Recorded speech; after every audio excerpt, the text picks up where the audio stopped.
What the city is talking about. This is Montreal Now on News Talk Radio, CJAD 800.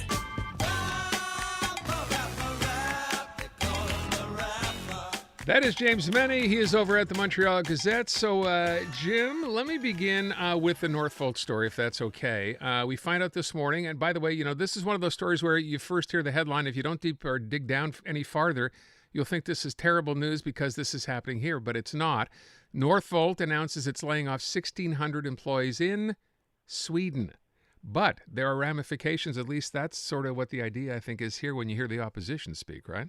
Well, yeah, but what chills my blood as well is that Northvolt, despite the fact this is the second time in as many weeks they've had to announce cutbacks, they keep saying, no, but we remain committed to building these three major projects, one of them being a huge cell plant on the south shore of Montreal, and it's going to be a $7 billion project. Except maybe it isn't. And it's not so much that we're going to be on the hook for it because we haven't, thank God, we've pledged all kinds of money. But both Ottawa and Quebec have pledged up to $2 billion on this thing. But the fact is, this is going to look absolutely ridiculous for Francois Legault. Yeah. This was his baby. This was the jewel in his, business administrative crown. Bringing this, like they job payant, Aaron, you remember, except when we found out last week, they were touting it as not being they job payant. They were telling Northvolt, look, or telling investors for battery companies, look how cheap these Quebecers come for you. They're way cheaper than in the Northeast United States, but come on, bring your money down here.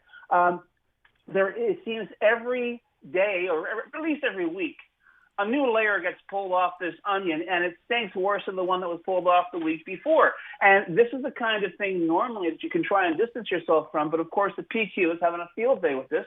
They are calling for, and quite frankly, I don't know, I don't think it's too melodramatic, an emergency debate on Wither Northvolt, what's our involvement, because God knows, Aaron, you and I mentioned when this whole thing was announced, there was diddly squat in terms of consultation or even details on it.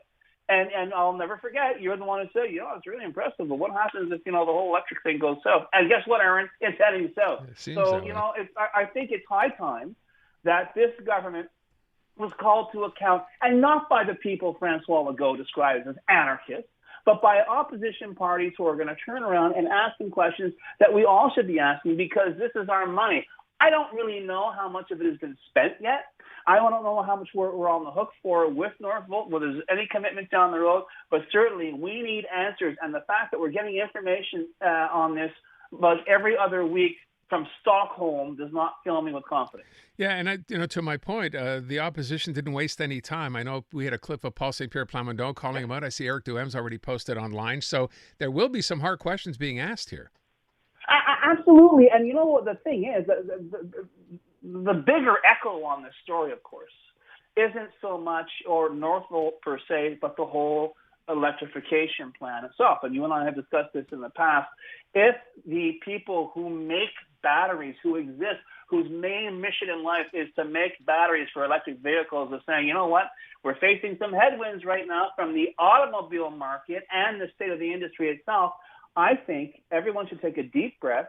I realize that it was very nice. I'm sure it was a great press conference. We're going to get rid of hybrids and internal combustion engines by 2030, 2035. I'm sure that's really good. It's not going to happen. So you know what? Hold the press conference now and say, oops, sorry, we're going to eat some crow, but you know what? We realize now that we may have been a bit too optimistic in our estimates, and let us proceed that way because it's going to be far more damaging to the cause of the eventual electrification, not just in Quebec, but of North America, if they keep making promises that they have to keep breaking every other year simply because they clearly didn't do their homework. They don't know what's going on in terms of the market, and they don't know where that market's going to be even 6 months from now. Yeah, and that's really, at the end of all this, it's a matter of, this is just, it's to some point just guesswork. We don't know, to my original point, of where or how this is going to play out.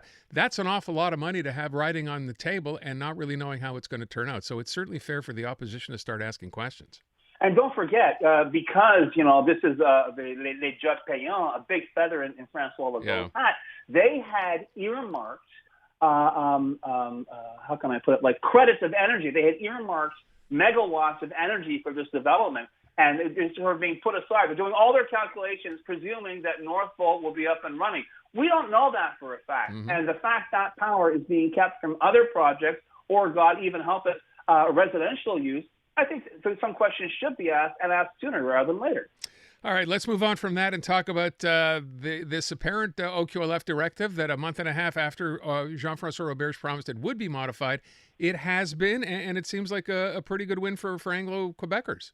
Absolutely, but you have to be careful. I mean, the way you just started this whole thing, this OQLF directive, Jean-François Roberge, neither of whom were present and accounted for in today's, how can I put it, climb down. And yet, my hat's off to this show, to CJAD, to our listeners, to the Anglo groups, and everybody who kept this story alive. I know I'm not looking at you, French media, because you did an absolutely shameful job of just burying this story under the rug, even though it's something that down the road could affect your audience as well. But all that said, Aaron, here we have, is it Jean-François Roberge who's piping up this morning? Is it the OQLF or même le ministère de la langue française? No, it's Christian Dubé. And it's the health department. You look at all the documentation. That's all from Santé Québec. And they're saying, and you know, we kind of had a telegraph on this, my friend, when this whole thing was going back and forth. And my colleague and buddy, Aaron Derfell over at the Gazette, was breaking these stories when it first began. I remember he got a comment from Dubé's office, who the spokesperson really felt like this is, she made it sound like this is such a stupid story to be dealing with. But she said our priority is to provide people with care, not to determine what language they speak. And that seems to have come through loud and clear. And I really think, to a certain extent, Monsieur Roberge, Jean-François Roberge, got hung out to dry today. Okay. The other thing is, you really have to ask yourself, given all the other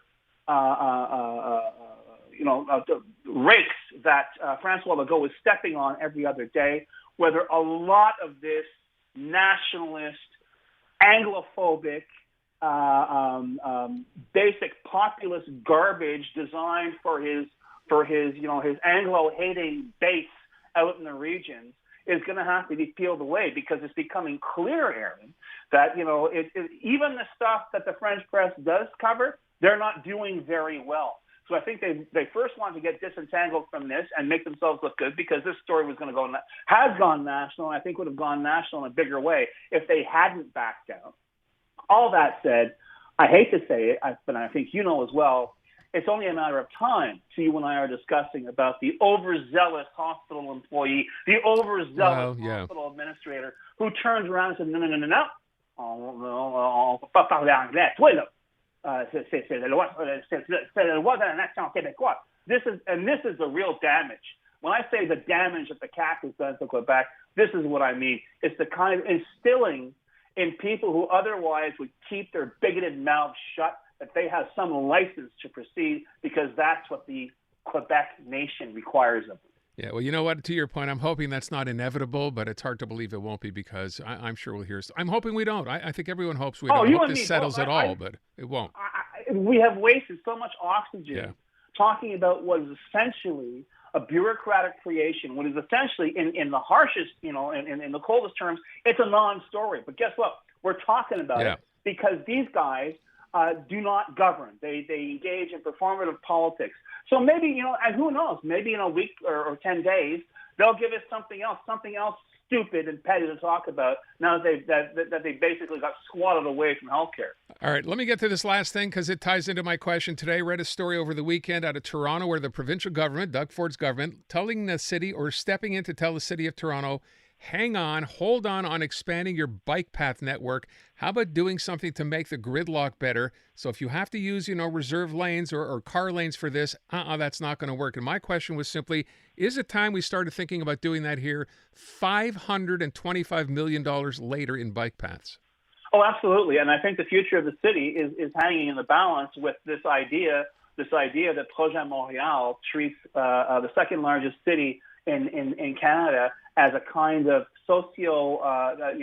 socio-experimental chemistry set. It's not working. It doesn't work. And quite frankly, although because Francois Legault and the CAQ don't give a damn about Montreal, you probably won't see it anytime soon. But the fact is, Quebec absolutely has the power to step in. Quebec can come in and essentially say, we will withhold funding. You've changed this right now. This is not within keeping with our policy. They can make life very, very difficult for any municipality that doesn't toe the line. We're not seeing it right now, but clearly it's beyond parody, Aaron. The idea that we seem to have the only thing that seems to matter to this administration is the expansion of the bike path network. Given what's going on in the city on a daily basis, given the fact that we're seeing things fall apart on a daily basis, to me is just it just makes you despair for Montreal. All right, and that's where we will leave it, Jim. Thank you, appreciate it. Adamant.